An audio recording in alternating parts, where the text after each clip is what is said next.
Today on NCC News, an earthquake devastates Nepal, one man's unusual dying wish, and an in-depth interview with a man whose invention changed the way movies and television is made today.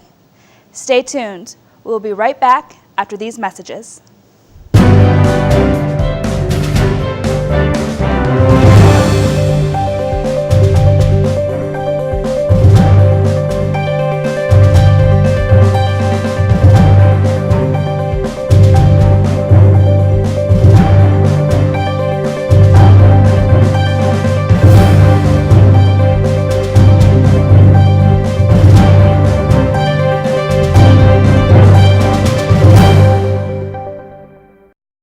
Hello, I'm Leslie Bouchard.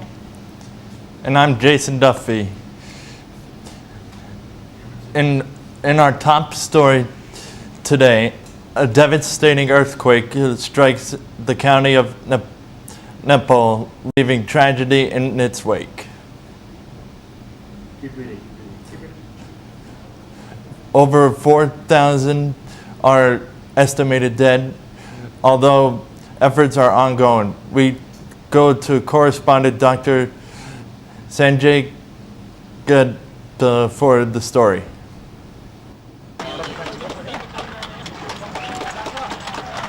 Cheers from the crowd as survivors continue to be pulled from the rubble this morning.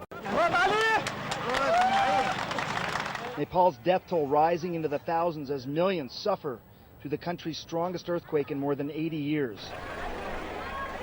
The country now on the verge of a humanitarian crisis. We're nearly 2 days now after the earthquake, and you can still get an idea of just how busy things are. We're at the busiest hospital in this particular area. Emergency vehicles keep coming in. Patients either being rescued, finally found, finally making their way through the traffic and the chaos to get to the hospital. And these patients are the lucky ones. Damage and aftershocks hindering foreign aid as hospitals are overrun with severe injuries and a lack of resources. This is Selena. She's 8 years old. She just got here by ambulance. This is pretty typical what we're seeing here. She was outside getting some water when the earthquake occurred. The house that she was living in, it sounds like literally fell on her. She's got compound fractures of her skull. Watch the earth shake violently in these surveillance videos in Kathmandu on Saturday. Oh!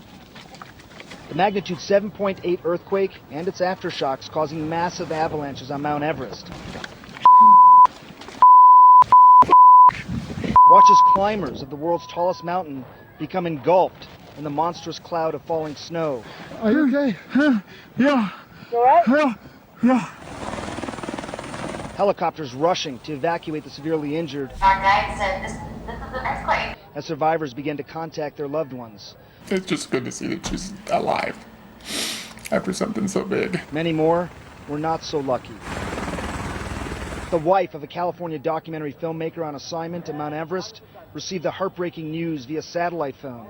He was on the mountain with his climbers to tell me that Tom was dead. I guess he was blown away by the blast rather than being buried in any rubble. Historical buildings, iconic symbols of Nepal demolished.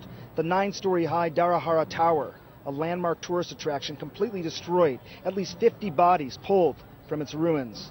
Dr. Sanjay Gupta, CNN, Kathmandu. Is there possibly more trouble coming from Kim Jong-un? Fear arises over the possibility of more trouble from the North and South Korea experiences as an unexpected cyber attack. There are no definite answers yet, but we go now to CNN for the story. March 20th, 2013, the systems crashed. Screens went dark, all data was gone. A cyber attack on South Korean banks and media, which was soon being blamed on Kim Jong-un. The North Korean leader had already been threatening nuclear war as tensions between the two countries were at the highest level in years. December 2014, South Korea's nuclear power plants take a cyber hit. Blueprints are posted online. Last month, Seoul said it believes that too was the work of North Korea. Pyongyang denies both attacks. South Korean investigative authorities have given CNN exclusive access to the malicious codes from both incidents. But if we were to download these ourselves, our computers and our network would be instantly infected. We gave them to digital forensic expert Joshua James to read and analyse. James says the codes used on banks and media, known as Dark Sol, were very advanced and would have taken months to prepare. It was designed to infect as many machines as possible, as fast as possible, right? And then on a set date, it was designed to destroy as many computers as possible. If it infected more financial systems, it could have deleted all financial data in Korea. I mean, it is dangerous. Experts say Kim Jong-un has invested heavily in his cyber army. South Korea's defence ministry estimates an army of 6,000 computer experts. This map, compiled by James, marks the IP addresses used in recent hacks, showing cyber warfare is a global problem. South Korean authorities say the attack on its nuclear power plants originated from an IP address in northeast China, which they believe has been frequently used by North Korean hackers. But without full cooperation from China, proving it is almost impossible, says James. Most of the time, if there's an IP address in China, the investigation pretty much stops, in terms of criminal investigations. And while James found no smoking gun pointing to North Korea just within these codes, he says it is possible both Koreas are conducting cyber espionage. I think most, at least developed countries, have and are using cyber armies. So everybody's hacking everybody? Yeah, basically. Paula Hancock's CNN Seoul. Farmers in India face more hardships as growing debt pushes them further into extreme poverty. With little hope for change, many are making drastic decisions. CNN brings you the whole story. Baby Kanhaiya looks at pictures of his father and cries out for him. It hurts, she says. These photos are all that's left, says his mother. Her husband, a cotton farmer, committed suicide in December. He consumed poison, pesticides? Her answer? How? Yes. Why do you think he did that? He was so much in debt, she says, he wasn't getting any money from cotton. 8 years ago, her father-in-law, also a cotton farmer, took his own life too. A record surplus of cotton in the global market means farmers are getting less money for their crop. Murlidhar Bhedkar, a cotton farmer, says, I'm getting around $50 a quintal. Just a year ago, it was double that. Bhedkar says over the last year, the cost of everything else has gone up. Seeds, fertilizers, pesticides cost more.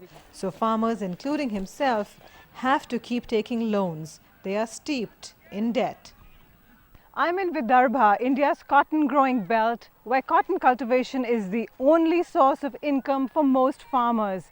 And when that doesn't work out, the consequences are dire. The farmers are killing themselves. According to a farmer lobby group, one farmer kills himself every 8 hours in this area. Narendra Modi. Kishore Tiwari says Narendra Modi has been speaking about India shining, but he isn't ready to see India dying. Tiwari says Prime Minister Modi broke an election promise of ensuring farmers a 50% profit over production costs. Though the local state government compensates families of suicide victims with a relief package, this mother says it's not enough and it'll barely cover her medical costs. And you're pregnant? 8 months? How? Once the baby is born, she says she'll look for work. She has debt to pay, 2 children to raise. It's not the future she imagined for her family. She hoped it would have looked more like this. Malika Kapoor, CNN, Vidarbha, Western India. Vets didn't expect this kind of welcome when they vacationed in Florida this spring. For the past 6 years, injured soldiers have come to Panama City Beach to connect with their fellow veterans and enjoy some downtime. This retreat has just been an eye-opener. It's been more amazing than I ever thought it would be. Our community has always gone above and beyond to give them a hero's welcome. However, during this Warrior Beach retreat, it was a different story when it came to some of our visitors. Some veterans say they now know how Vietnam veterans felt when they came home. They say they were subjected to some of the same harassment by a group of college students. They actually spit on me and my service dog as well.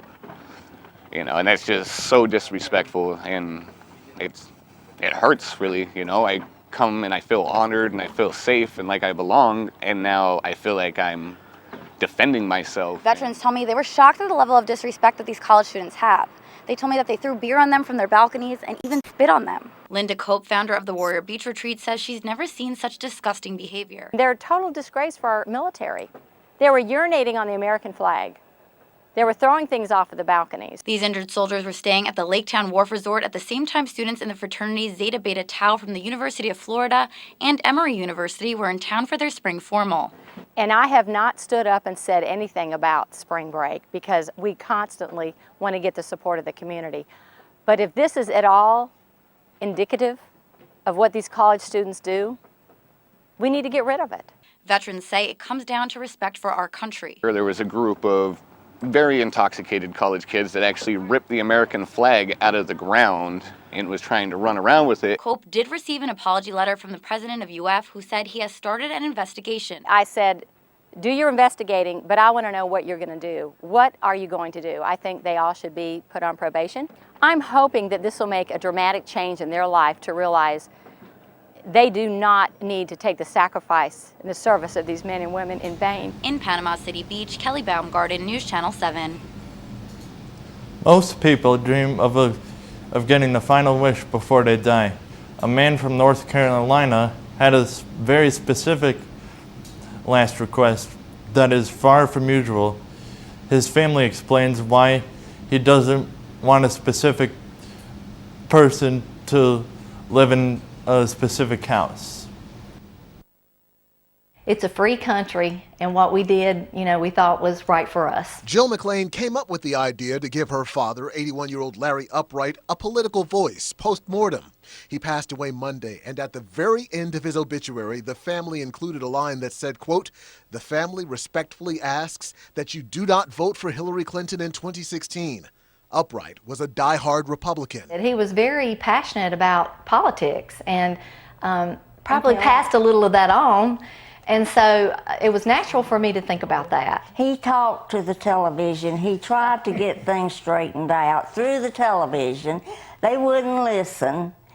So now he's finally getting to get his thing said. The Rowan County family didn't expect the obituary to become so controversial, but they say 24 hours after it was printed, they started getting major feedback. We have got some very, very sweet responses, and we've got some pretty nasty responses. Vitriol, really, but we can take it. If you don't like it, that's fine. We didn't do it for you. We did it for him. We know he's up there giggling about it right now.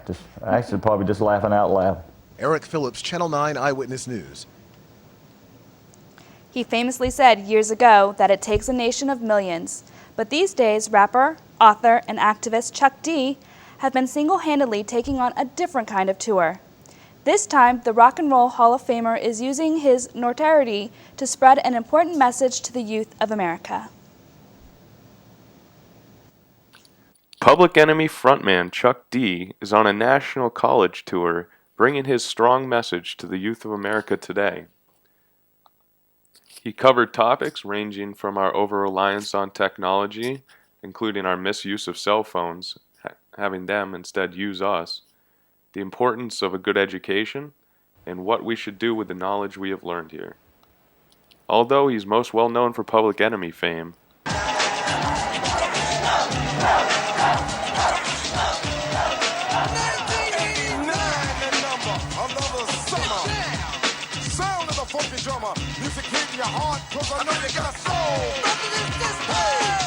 Chuck D is also an author, an academic, and a political activist. It was all of these values that he professed while speaking to a completely packed crowd, staying afterwards to sign autographs, take pictures, and talk to the students about what they thought of the future. To be invited to a town that's so close to where I've come up in Long Island, and I always heard about Norwalk Community College, so it's good. It's great coming here and see it in effect. The current climate of hip hop needs to be curated from the top to the bottom better. That's why we have rapstation.com, and we're great curators of it. The past, present, future, the classics, the women, global, local.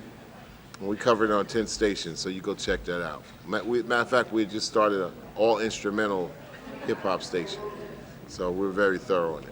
Yeah, but when the music is curated, that means opportunities at universities and colleges and higher realms of even of gatherings could actually enjoy something that's of higher intellectual, eloquent note, you know. So Mortal Technique, he's like my younger brother, man. He's come to my house and I've served him pancakes with my wife. I know, right? It's so cool. Served him and his crew pancakes. His brother Ali, those are my guys. The music is great. The way he raps is great. But I just think his words, your words were just made to be. All right. Thank you so much. All right. All right. Person to Person is a charity that has been helping families in need since 1968, offering anyone in the community in need of a helping hand. Originating in Darien, Connecticut, we look now at how this charity has spread like wildfire, positively affecting the life of so many in the community.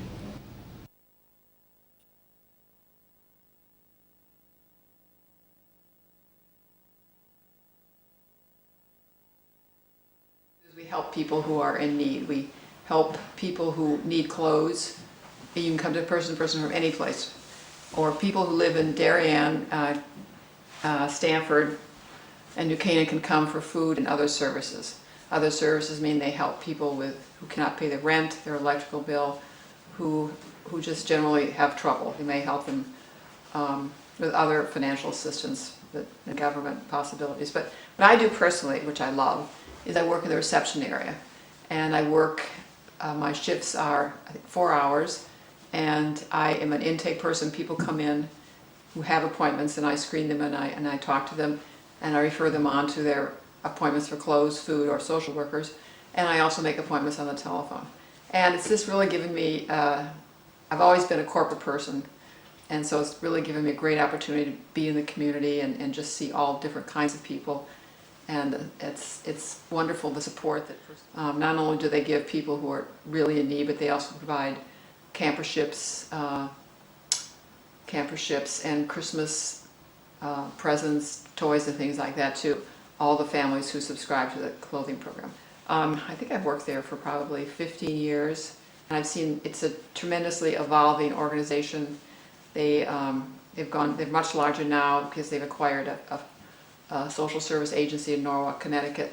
But we have many more. There are many more social workers and staff people, and they're serving many more clients. We had the opportunity to get a really fabulous Haitian social worker several years ago, and she's brought in a lot of Haitian clients. I guess when I come to work person to person on Wednesdays, I really don't know what's going to happen. There's really no typical day. It depends on the kinds of people who come in. Every half hour we get 6 people in to go into the clothing department, and we get other people to go into the food department. And it could be people who have, 10 children, or people who have just come from Guatemala, or you just really never know who's going to be showing up for your services. But it's always wonderful, and it's always really a good, heartfelt, two-way process of help, and they're very grateful for the help that we give them. When we come back, we'll take a look at how Norwalk Community College is reaching out to help students handle stress. Also, we look behind the scenes of Avenue Q, what it takes to be a budding entrepreneur, as well as what is on every college student's mind. What comes next, after the break. That's low, that's low. The average text takes your eyes off the road for nearly 5 seconds.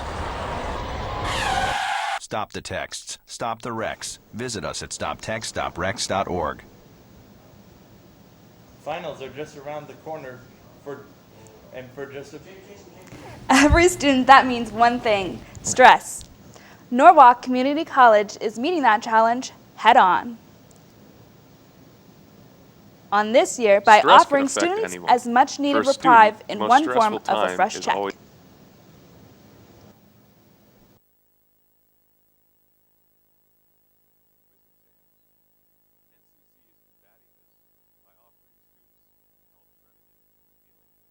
progress, called Fresh Check. Absolutely. Fresh Check Day is a mental health awareness festival and fair for college students, and it's in honor of a young man by the name of Matthew Porco. And Matthew Porco was a college student and who was struggling with depression, and sadly he took his own life and committed suicide. So his family wanted to honor him by creating an educational experience that they travel all over the country to college campuses to bring the message of mental health awareness and health and suicide prevention, all in the name of Matthew Porco. So this is a great way to bring students, faculty together on college campuses like NCC and to talk about issues related to mental health.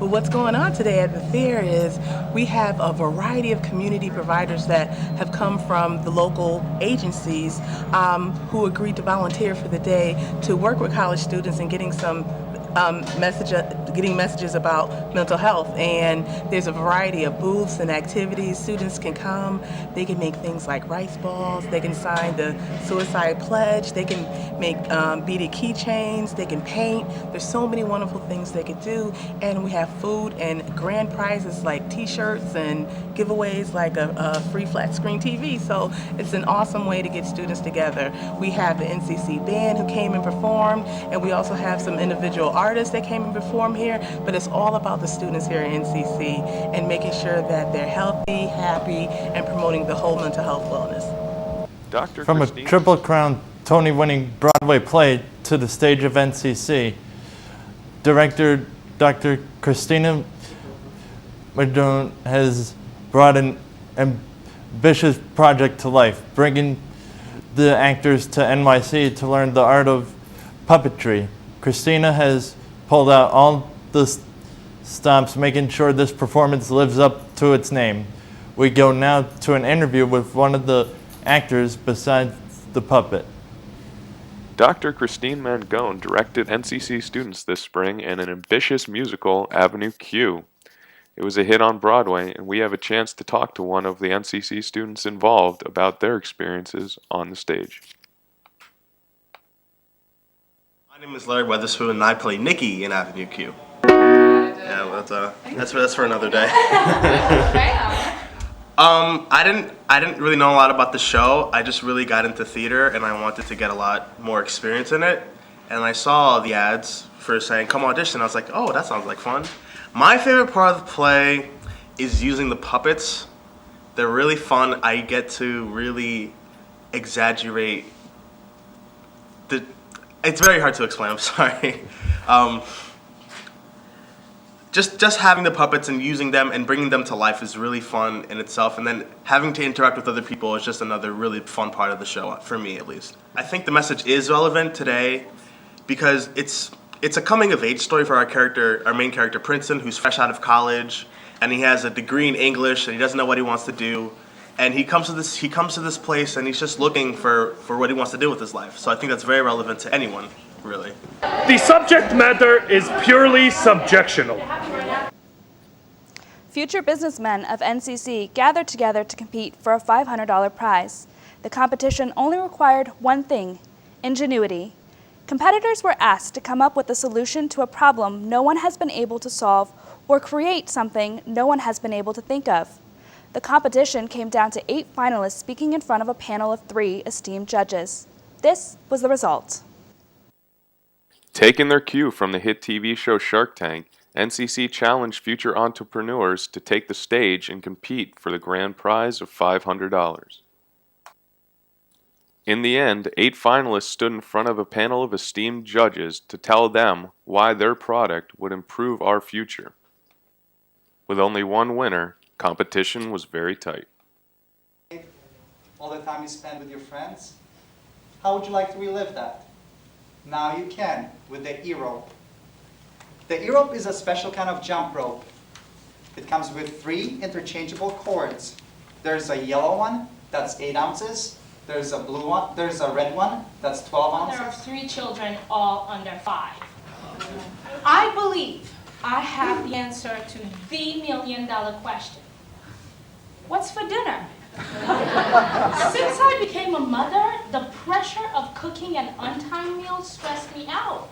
Because I know when I get home after a long day, I will be asked this question at least 1,000,000 times until dinner is served. So I needed to come up with something quick that the whole family would eat without fussing or making a mess because I'm exhausted.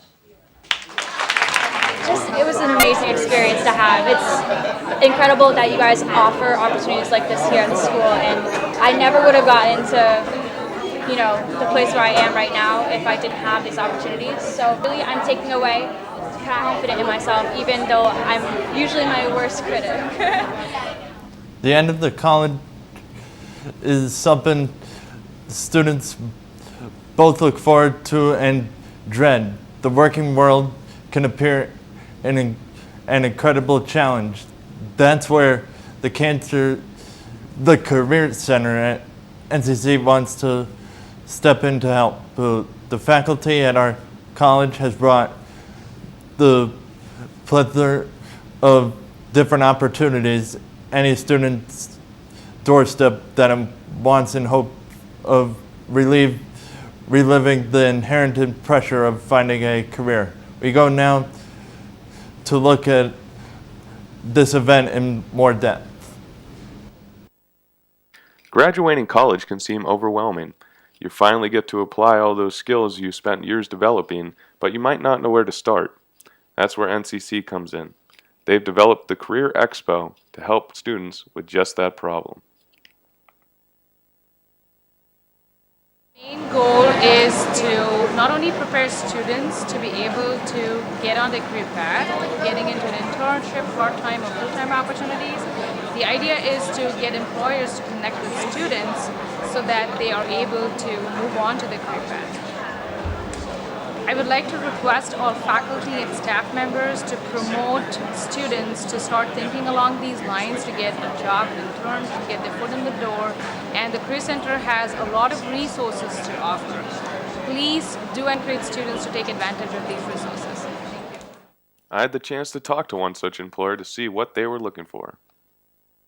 We're here today at the Norwalk Community College Career Fair, looking for really great candidates for part-time and full-time opportunities.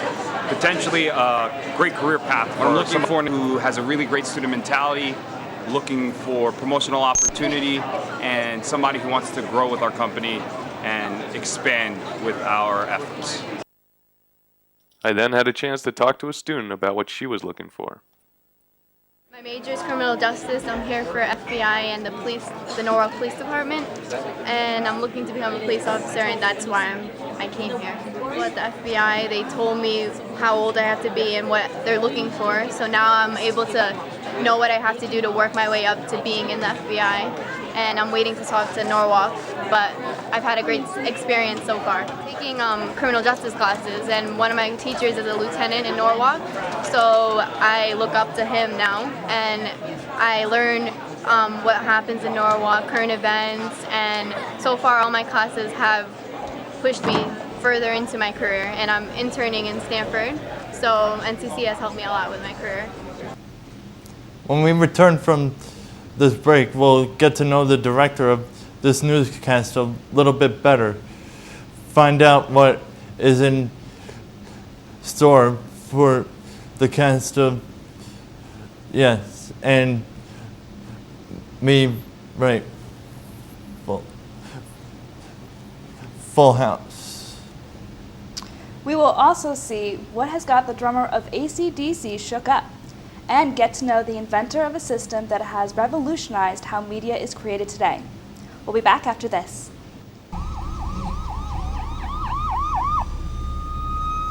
Jeff Edlstein grew up in Darien, Connecticut. He moved to California for a few years, spent a few more as an Army paratrooper, and most recently has directed this newscast. We go now to learn what is next for this director. Oh, hi. I didn't see you there. My name is Jeff Edlstein, and I'm currently a student at Norwalk Community College and the director of this newscast you're just watching. Now, I'm currently enjoying something I always have, a little bit of literature. And I think that's what really led me to want to be a writer in the first place, was being surrounded by books all the time. My parents always had books all over their shelves, and they never really forced me to do it. It was always something I enjoyed from the beginning, I think, just emulating them unconsciously. But, you know, the stories, I'd steal their books and read them, and the stories that I was surrounded by really I wanted to get on that career path, and, you know, I was engaged with everything that these authors were saying. You know, it was good choices of literature. I always had a box of these books around. For my influences, I'd say I started out reading Stephen King. He kind of was always the quintessential storyteller. To me personally, he was able to develop characters in a believable way and put them in terrifying situations where you could actually love a character for a long time, and then he could turn into, you know, you could start hating him out of nowhere. And he was just able to manipulate the reader's opinion of characters and the settings and the atmosphere of a story incredibly well, and that really got me hooked on wanting to write a story in the first place.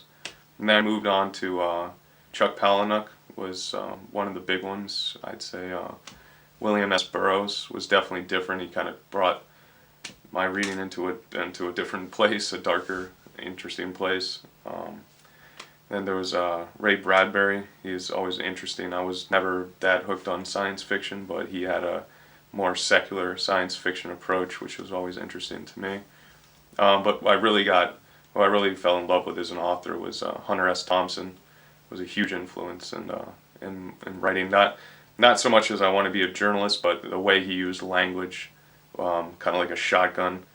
He was able to really engage a reader with what he was saying and make you believe what he believed, even if you didn't start to, in the beginning, believe in that. He was able to sway opinion just through humor, dark humor, and kind of pointing out aspects of life that most people didn't really see, kind of put a microscope to some things that a lot of people don't like to look at and are uncomfortable to look at. And that always stood out to me as something I really want to incorporate into writing.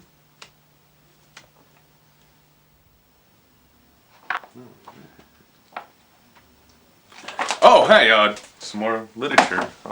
Thank you for taking a tour of my childhood home and seeing a little bit about what I want to do in the future and what I enjoy. Thank you. Avid Technology has served as the ubiquitous editing software for decades in television show and movies. We go now to find out about the origin of creating this great technology innovation and what exactly motivated Bill Warner to imagine something like Avid in the first place.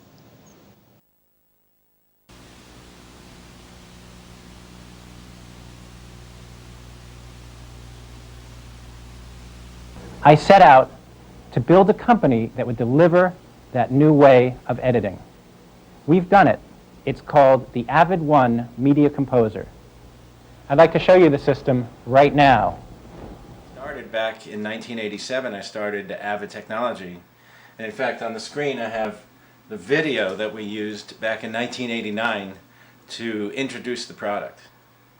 Growing up, I always loved doing technology, and I remember science projects where I made, you know, all this these complicated things. There is a TV show that gave me inspiration, which was Star Trek. And growing up, I watched Star Trek religiously, and I felt that that it always showed what was possible, and that anything was possible, and it just gave me the sense, like when I was frustrated that I couldn't have the editing system I wanted, I just had this feeling like, well, I can do it. It's doable. So when I was a product manager at Apollo Computer, I was in charge of a new 3D graphics computer. And in fact, this is the brochure for that product. It was called the DN580. And I felt like just making a brochure wasn't good enough. So what I did is I convinced my manager that we should make a video. And I actually thought something like an Avid existed. So I thought if I had enough money to rent one of these computerized editors, I could, instead of just doing the brochure, I could make a video. And so I went to the place in Boston that had this. I actually got the budget to do it. And when I got there, I said, show me your computerized editor. And it turned out all it was a tape-based system, but it was a computer running it. I thought it was going to be completely digital. And that was in 1984. And I kept thinking, well, somebody's going to make one of these things, and they never did. And so by 1987, I was making lots of videos at Apollo, and I decided that I was going to leave and start Avid. And so I left in 87, and in 89, we actually announced the product, and this is the, I'll show you part of the launch video that we used. I was a little younger then.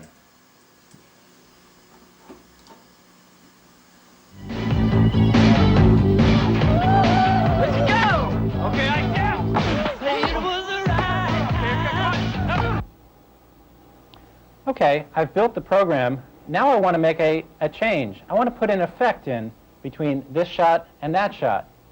Well, in normal video editing, you can only overwrite the material. In this nonlinear editor, you can splice in, just like in film. In fact, let's take the effect, bring it to our source window here. I'm going to come over here and find the point where I want it. I want it to be right between these two elements. So I go to that point right after he hits the ball. Right before that, set my in and do a splice in. Now I've made the program longer. Let's take a look at the result. Let's go! Okay, I count! All right, so that was the demo called the Exploding Volleyball. And we must have given that demo thousands and thousands of times. But it showed very easily and very quickly what we could do in terms of nonlinear editing, and in a very memorable way. So starting Avid was really a thrill for me. We proposed to the venture capitalists that backed us that we would get up to $50 million in revenue. That was it. That's the biggest we thought the company could get. And we actually got to $900 million in revenue. And today the company does about $500 million of revenue and is a public company. I want to encourage anyone who wants to go into the technology area that it's very exciting. Not every company can end up like Avid, but you learn a ton of things. I learned a ton of things. I had a great time doing this, and I think the technology industry is really a wonderful, exciting one. Something in New Zealand has got AC/DC's Phil Rudd shook all night long. The former rock band drummer has been brought up on charges of threatening to kill his assistant, as well as several drug charges. We go once again to CNN for the full story. Anything to say, Mr. Rudd? You relieved it's over? The drummer in the dock. Australian rock legend Phil Rudd with a surprise guilty plea. The charges threatening to kill his former personal assistant. According to prosecutors, Rudd said he wanted to, quote, take him out. He then repeated, I'm going to come over and kill you, you Rudd also pleaded guilty to drug possession, including meth, found inside his New Zealand home. His lawyer says it's all been blown out of proportion. This matter was essentially just an angry phone call.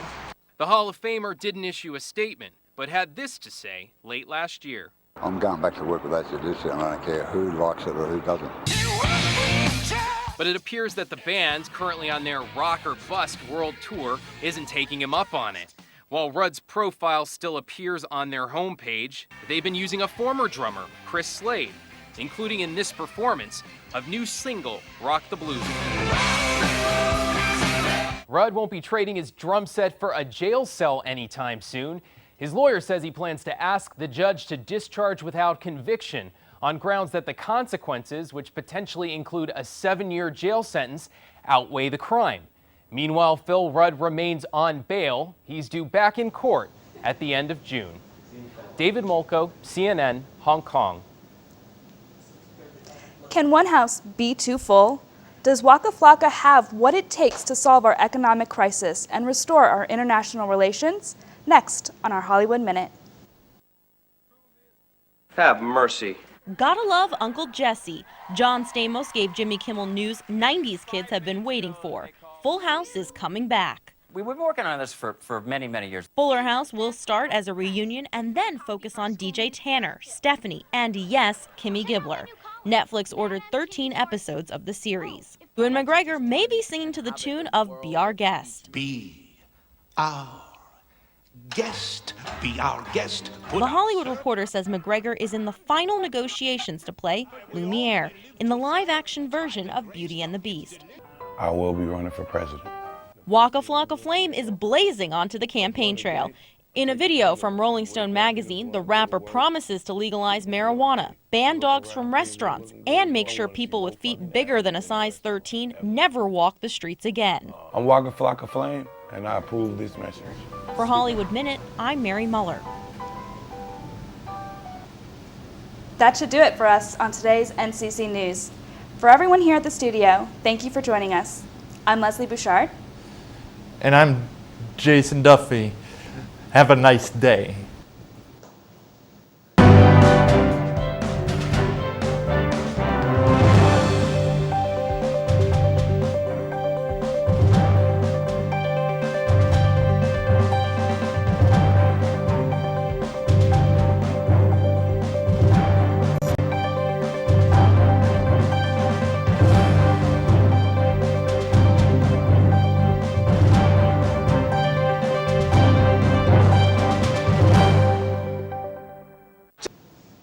Get your beach gear together.